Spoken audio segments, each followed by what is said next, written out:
श्री गणेशाय नमः। श्रावण मास महात्म्य अध्याय 28 अगस्त्य अर्घ्य की विधि।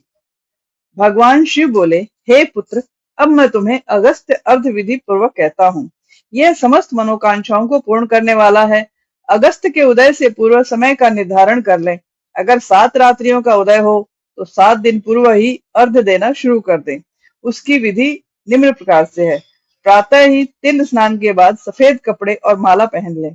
तब स्वर्ण निर्मित कलश स्थापित करवाकर पंचरत्न सहित दत्त के साथ अनेक तरह के फल, माला और कपड़े सज्जित कर उस पर तांबे का बड़ा बर्तन रखें और सर्वोपरि भगवान अगस्त्य की स्वर्ण प्रतिमा रखें, जो उंगली भर व 4 भुजा वाली हो। वह प्रतिमा मोटी, लंबी हाथों वाली, जटावान, कमंडलधारी और शोभनीय शांत हो। वह शिष्यों सहित लोपामुद्रा वाली और दर्प अक्षतधारी भी होनी चाहिए। तब आवाहन के बाद 16 उपचारों द्वारा पूजा करें। नैवेद्य समर्पण विस्तार द्वारा करना चाहिए। श्रद्धा भाव से अर्घ्य और बलि प्रदान करें। सोना, चांदी, तांबा अथवा वेणु में नारंगी, खजूर, कुष्मांड, कारवल्ली, अनार तथा अन्य फल लगाकर उसे 7 प्रकार के धान, 7 अंकुर, पंच पल्लव, 5 कपड़े रखकर सिर झुकाकर अगस्त्य मुनि का ध्यान करें। श्रद्धा भाव से अर्घ्य प्रदान कर यह बोले कि हे मित्रा वरुण, हे मेघ तोय विशापह, हे रत्नाकर, हे देवर्षि, हे लंकावासी, आपके प्रकट होने से ही समस्त पापों का क्षय हो जाता है। आपको पुनः नमस्कार है। जिन्होंने प्रथम जल जंतु समुद्र का पान किया, ऐसे महामुनि को प्रणाम है। वैदिक उपासकों को पत्नी सहित अगस्त ऋषि के लिए अर्घ्य प्रदान कर नमन करना चाहिए। शूद्रों को पौराणिक मंत्र से प्रणाम करना चाहिए। हे महाभागिन, हे वरानने, हे लोपमुद्रे, हे महर्षि पत्नी, आप भी मेरा अर्घ्य ग्रहण करें। आहुतियां देने के लिए 1008 या 108 बार घी से अर्घ्य मंत्रों का उच्चारण कर होम के बाद विसर्जन करें।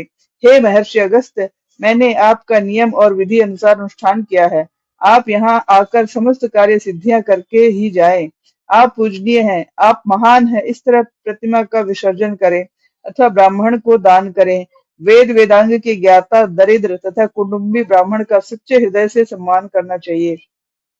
ऐसी भावना करें कि भगवान अगस्त्य इस दान को ग्रहण करेंगे, अतः अगस्त्य को प्रणाम है। मंत्र द्वारा ब्राह्मण को दान करें। द्विज लोगों को वैदिक और शूद्रों को पौराणिक मंत्रों का उच्चारण करना चाहिए। दान में स्वर्ण गाय सींगों वाली, दुधारू वस्त्रायुक्त चांदी के खुरों वाली, पीठ तांबे वाली, सफेद रंग की होनी चाहिए और धोने के लिए कांसे का बर्तन दान में दे। शिव बोले, हे सनत कुमार, अगस्त नक्षत्र से पहले 7वें रोज ही दक्षिणा के साथ साथ धेनु का दान करना चाहिए। इस तरह से निष्काम भाव 7 रात्रियों तक लगातार अर्घ्य दान देने से जन्म जन्मांतर के दुख और भय नष्ट हो जाते हैं।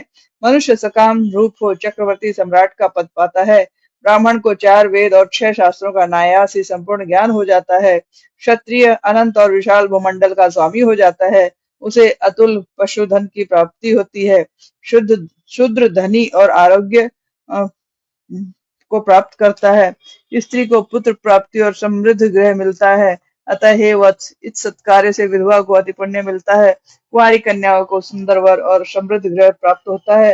दुखी प्राणियों को सुख मिलता है। जहाँ पर अगस्त अर्चन होता है, उस देश में अच्छी वर्षा होती है। वहाँ टिड्डे दल समाप्त हो जाते हैं और देशवासी निरोगी हो जाते हैं।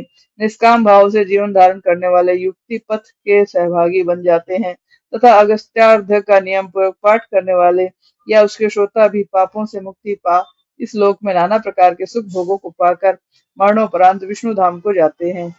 28वें अध्याय के पाठ श्रवण से सर्व सुख व मोक्ष की प्राप्ति होती है। हर हर महादेव, हर हर महादेव, हर हर महादेव।